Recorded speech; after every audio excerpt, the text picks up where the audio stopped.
শুরু করে সুকান্ত মজুমদার থেকে শুরু করে বিজেপির যারা তাবৎ নেতা আছে রাজ্যের এবং দিল্লির, তারা প্রতিনিয়ত একটা মিথ্যা প্রচার আজকে দেশের মানুষের কাছে, রাজ্যের মানুষের কাছে তারা অনবরত করেছেন।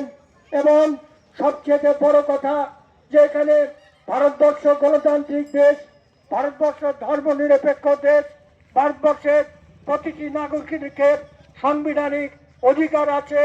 সেই অধিকারের মধ্যে অন্যতম অধিকার হচ্ছে ভোটাধিকার।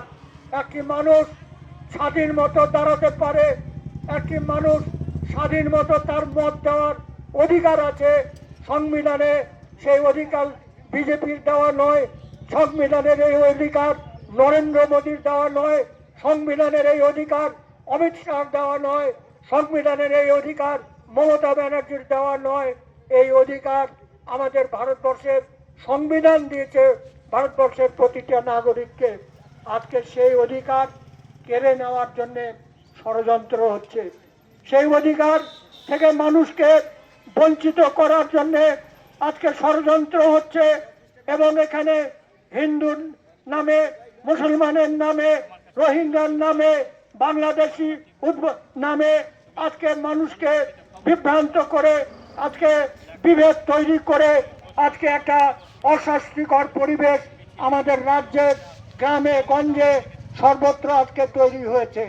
আমরা বামপন্থীরা আমরা এসআইআর হোক, কারণ যখন বুদ্ধদেব ভট্টাচার্য মুখ্যমন্ত্রী ছিলেন 2002 সালে, তখনও এসআইআর হয়েছে, ভারতবর্ষের নাগরিকদের ভোটের অধিকার সুরক্ষিত হয়েছে এবং তাদের নাম ভোটার তালিকায় উঠেছে। ভুল ভ্রান্তি থাকলে সেগুলো সংশোধিত হয়েছে এবং সেটা অনবরত সেইভাবে চলে আসছে। আজকে 2025 সালে কি এমন পরিস্থিতি হলো যে আজকে সারা দেশ রাজ্যের মানুষ আতঙ্কের মধ্যে আছে। প্রথমে সব 2002 সালে যাদের নাম আছে আর 2025 সালের যাদের নাম আছে তাদের কোনো সমস্যা নাই, তারা মিলালো, মিলিয়ে নিয়ে নিল। আর ভুল ত্রুটি যাদের আছে সেই ভুল ত্রুটি তারা নিয়মের মধ্যে সংশোধন করবে। তারা 10টা কি 11টা নথির কথা মানুষকে বলল, সেই নথিগুলো যারা দেখাতে পারবে একটা নথি, তারাই তাদের ভোটাধিকার ঠিক থাকবে। এবং তার একটা ড্রাফট পাবলিকেশন কয়েকদিন আগে হয়েছে, আপনারা জানেন। সেই ড্রাফট পাবলিকেশনে তারা একটা রোহিঙ্গাও পায়নি, তারা একটা বাংলাদেশের নাগরিক পেলেন না।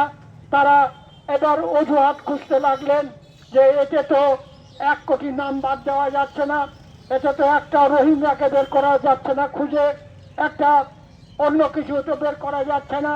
যারা মারা গেছেন তারা বাদ যাচ্ছেন, যারা স্থানান্তরিত হয়েছেন তারা বাদ যাচ্ছেন, আর যারা এমনি ভোটার আছেন তাদের তো সবার নাম আজকে সংযুক্ত হয়ে যাচ্ছে। তখন তারা বিজেপির চিৎকার শুরু করলেন।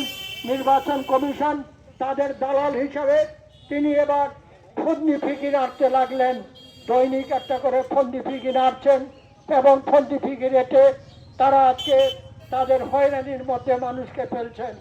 আমরা দেখতে পাচ্ছি আমাদের রাজ্যের, আমাদের জেলার, আমাদের এই ব্লকের বিভিন্ন জায়গা থেকে খবর পাচ্ছি, আমরা পারদৌনাপুর থেকে খবর পাচ্ছি যে ওখানে প্রায় এক একটা বুথে 300, 400, 500 নাম আছে।